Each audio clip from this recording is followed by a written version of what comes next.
அமைச்சர் நிமல் ஸ்ரீபாலடி சில்வாவின் தலைமையில் குழு நியமித்து முறிகள் விநியோக ஊழல் தொடர்பில் அறிக்கை தயாரித்து அதனை ஜனாதிபதியிடம் கையளிப்பதற்கு ஸ்ரீலங்கா சுதந்திர கட்சியின் மத்திய செயற்குழு தீர்மானம் மேற்கொண்டுள்ளது.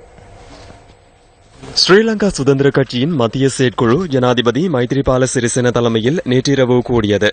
மத்திய வங்கியின் கொடுக்கல் வாங்கல் தொடர்பில் இதன்போது நீண்ட நேரம் கலந்துரையாடப்பட்டது. மத்திய செயற்குழுவினால் நியமிக்கப்பட்டுள்ள குழுவில் நிமல் சிறிபாலடி சில்வா, கலாநிதி சரத் அமுனுகம, அனுர பிரியதர்ஷன யாப்பா, WDG செனவிரத்ன, லக்ஷ்மண் யாப்பா அபேவர்தன, டிலான் பெரேரா மற்றும் லசந்த அழகியவன் ஆகியோர் உள்ளடங்குகின்றனர்.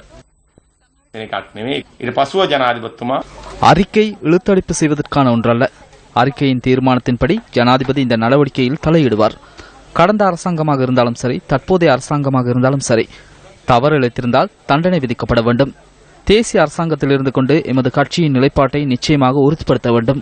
இதில் தவறு இடம்பெற்றிருப்பதாகவே எமக்கு தெரிகின்றது.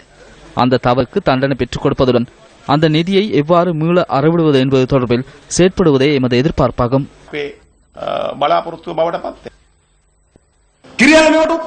இவற்றுக்கு கிரியல்ல பதில் அளிக்க வேண்டும். அவர் வேறு விடயங்களை கூறுகின்றார். கோப்பினை நாங்கள் பார்த்துக் கொள்கின்றோம். ஹந்துர்நேத்தி பக்கச்சார்பானவர்.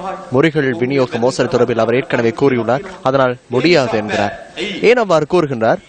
வீதி அபிவிருத்தி அதிகார சபையும் விரைவில் கோப்பிற்கு அழைக்கப்பட உள்ளது என்பதை கிரியல் அறிவார்.